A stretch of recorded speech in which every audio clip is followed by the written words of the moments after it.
Welcome to lecture of programming fundamentals.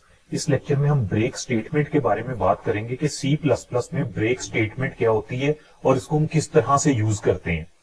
तो पहले इसका थोड़ा सा इंट्रोडक्शन देखते हैं कि ये है क्या, फिर इसको विद एग्जांपल समझते हैं। The break in C plus plus is a loop control statement which is use to terminate the loop. यानी हमने कोई जब लूप यूज कर रहे होते हैं, स्पेसिफिकली फॉर लूप में इसको यूज किया जाता है। जब हम लूप यूज कर रहे होते हैं, आपको पता है लूप में हम एक कंडीशन देते हैं कि कहां से स्टार्ट होगा और कहां तक वो लूप इटरेशंस परफॉर्म करता रहेगा। तो ब्रेक स्टेटमेंट क्या है? ब्रेक बेसिकली हम एक लूप के अंदर एक कंडीशन दे देते हैं कि अगर ये वाली कंडीशन पूरी हो जाए तो हमारा कंट्रोल फौरन लूप से एग्जिट हो जाएगा। जिस तरह यहां पे लिखा गया है कि as soon as the break statement is encountered within the loop. ये लूप के अंदर ब्रेक स्टेटमेंट यूज होगी जैसे ये इनकाउंटर, यानी इसका मतलब है जैसे ही ये एक्टिव होगी ये वाली स्टेटमेंट, लूप की जितनी भी इटरेशंस हैं वो स्टॉप हो जाएंगी and control return from the loop immediately to the first statement after the loop, और लूप ब्रेक हो जाएगा। यानी हमारा कंट्रोल लूप से एग्जिट कर जाएगा जैसे ही ब्रेक स्टेटमेंट जो है वो इनकाउंटर होगी। किस तरह से, इसको एक एग्जांपल से समझते हैं। देखिए यहां पे हमने एक इंटीजर टाइप का वेरिएबल डिक्लेयर कर दिया जिसका नाम हमने आई रख दिया, और यहाँ पे फॉर लूप को यूज किया। हमने कहा कि आई इक्वल टू 1 और i is less than equal to 30 i plus plus, यानी आई में इंक्रीमेंट। इसका मतलब ये है कि अगर फॉर एग्जांपल ये वाली जो मैं जिसको सर्कल कर रहा हूं, आप इसको कंसीडर अभी ना करें, ठीक है।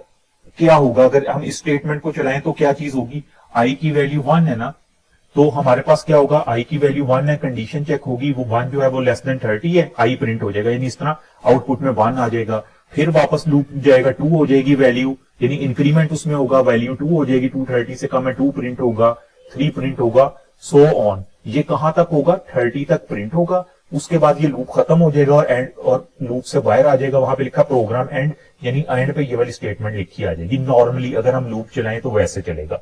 अब देखें यहां पे लूप में हमने इफ वाली कंडीशन लगा दी। कंडीशन में क्या लिखा है? If I divides 5 equal to 0।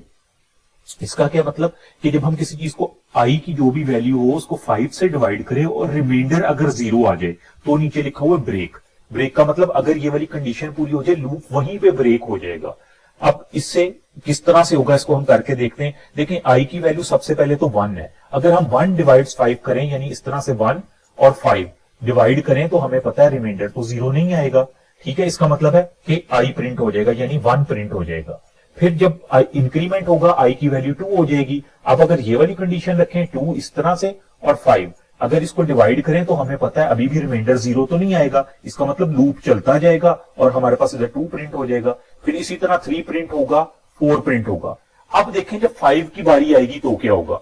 अब कंडीशन तो सही है, आई की वैल्यू 5 होगी, 5 लेस देन 30, इसका मतलब ये चलेगा। उसके बाद जब ये कंडीशन चेक हो गई तो इसका मतलब है कि यहां पे हम कह रहे हैं 5 डिवाइडेड बाय 5। आपको पता 5 डिवाइडेड बाय 5 होगा तो 5 1 जार 5 होता है, रिमाइंडर तो हमारे पास 0 आ जाएगा।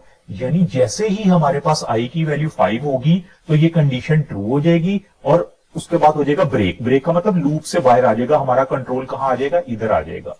तो अगर हम इस प्रोग्राम को चलाएंगे हमारे पास 4 तक नंबर प्रिंट होंगे, उसके बाद नीचे लिखा आ जाएगा प्रोग्राम एंड। ये प्रोग्राम एंड जो लूप से बाहर हमने एक सी आउट यूज किया वो। तो इस तरह से हमारी ब्रेक स्टेटमेंट काम करती है। यानी जितना भी हमारे लूप का जो भी हमने फॉर लूप में कंडीशन लगाई, जो कुछ भी है लूप चलता रहेगा। लेकिन जैसे ही हमारी जो ब्रेक स्टेटमेंट है वो इनकाउंटर होगी, यानी एक्टिव होगी, वो कंडीशन मीट होगी, उसी वक्त हमारा कंट्रोल लूप से फौरन एग्जिट कर जाएगा और लूप के बाद जो स्टेटमेंट है वो प्रिंट करवा देगा या वो स्टेटमेंट पे अपनी प्रोसेसिंग स्टार्ट कर देगा, जिस तरह यहां पे इस प्रोग्राम में हुआ। तो इसको हम